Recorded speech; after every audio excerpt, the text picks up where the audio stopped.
Ассалаумағалейкум, құрметті мұғалімдер, балалар. Айта беріңіз, айта беріңіз. Мен Ордабасы клубында жұмыс істеп жатқаныма 5 жылдың көлемінде болып жатыр. Ең бірінші наборда болдым 2 жылдай. Одан кейін 2007-лердің кері болдым. Осы 2020 жылы 2008-лердің бапкері қылып сайлады. Енді биыл мына карантинге байланысты биыл бізде чемпионат болған жоқ. Балалар ешқандай жарысқа бара алмады. Сонымен қазір енді тек тренировка істеп жүрміз. Осы қалада бар 2008 командалармен ойнап жүріп, балалар жақсы. 2008 жылғы Ордабасының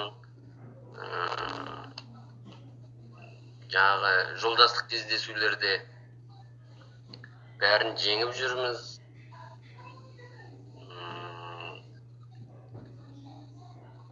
Енді не айтсам болады?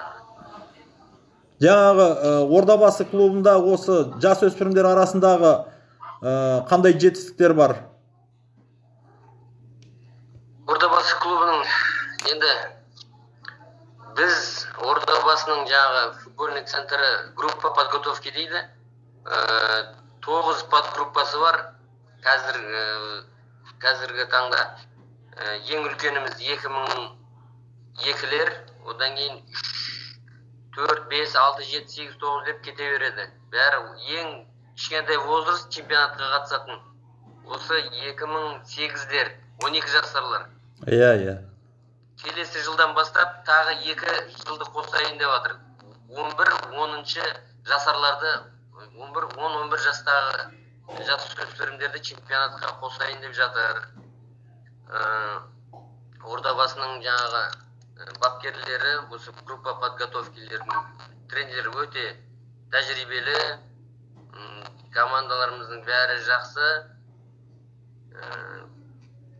Барлық возрастта жүлделі орындарды алады. Қазір бұл жылы ешбір команда қатысқан жоқ чемпионатқа, өйткені болған жоқ жаңа карантиннің жағдайымен. Енді кеше 2003 жылғылар чемпионат басталды. Ол бастаған себебі 2003 жылғылар Лига чемпионовқа қатысады екен. Сол үшін чемпионат өткізіп жатты. Кеше 2003 жылғы Ордабасы балаларымыз Тараз командасын 2-1 есебімен ұттық. Бәрекелді. Мен көмекші бапкер болып істеймін. Балаларымыз өте жақсы. Бәрекелді, рахмет. Сіз елдардың ағайы болсаңыз, Иә. елдар туралы айтып кететін болсақ, ол өте тәртіпті, жақсы бала. Поляда да өте керемет бала. Ол менде 2007 жылғылар менде болған кезде, ол сол жақта ойнады. Иә. Сөйтіп, мен 2008-ге өткен кезде, оны қайтып 2008-ге ауыстырып алдым. Ол жақта да жақсы ойнады. Позициясы опорник болып ойнайды.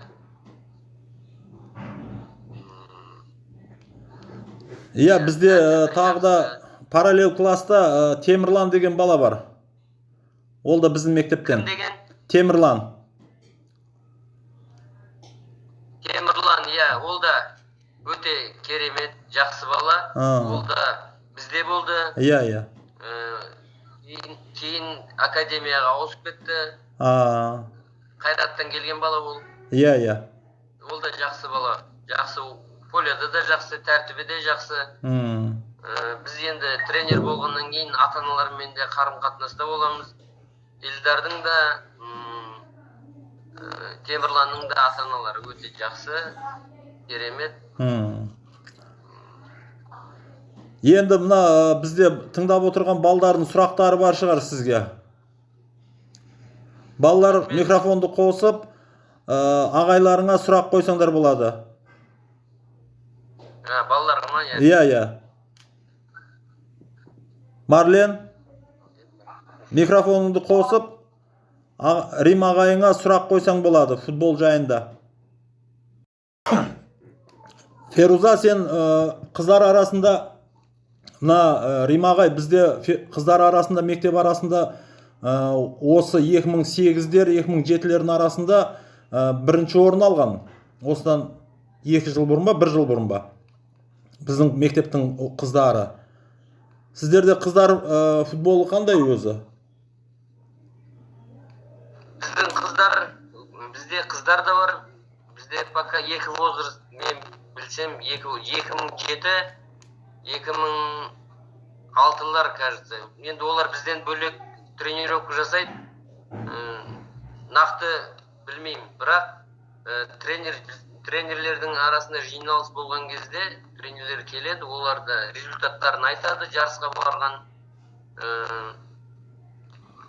Результаттары жақсы. Келем деушілер болса, есік ашып, балдарды көріп, алдай берем. Сіздің тестіңізді өтамасақ ше? Бізде қабылдау уақыты бар өзінің, соған дейін дайындалып, келесі тестке келе берсең болады. Мен сұрақ қойсам болма. Қазір енді қай жылғыдан бастап қабылдайсыздар мысалға? Біз қазір 2012-2013-терді қабылдап жатырмыз. Ең кішкентай возрастымыз. Дұрыс, бәрекелді. Сіздерде мысалға бізде оқушылар қатысады ғой, оларды мысалға спорт киіммен, жаңағыдай доп деген сияқты инвентар дейді ғой, сонымен қамтамасыз ете аласыздар ма сіздер?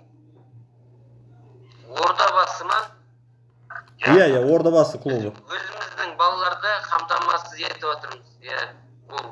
Добы да бар, жаңағы барьер, бәрі бар бізде. Жаңағы киіммен өзінің шектеуі бар. Қазір бізде ең соңғы 2010 жылғыларға дейін берілді киім. Ал 11-12-лер енді қабылданып атқаннан кейін оларға берілмейді. Дұрыс. Рахмет жауабыңызға. Рахмет, Рим ағай.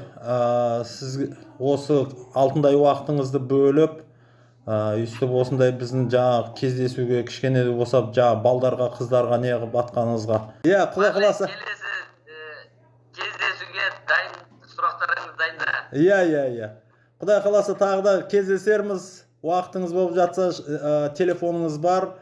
Тағы да осындай кездесулерді көбірек өткізсек, сонда біздің Қазақстанның футболы жақсы көркейе түседі деп ойлаймын. Рахмет сізге. Көп жасаңыз, ауырмаңыз, көп жасаңыз. Біздің елдардай тағы да... Сіздердің де еңбектеріңіз жана берсін. Рахмет. Еңбектеріңізде Алла тағала береке берсін. Отбасыларыңызға ынтымақтастықты, берекет тілеймін. Рахмет. Жақсы, сау болыңыз. Рахмет сізге де өзіңізге отбасыңызға. Жақсылықта жолға. Сау болыңыз. Сау болыңыз.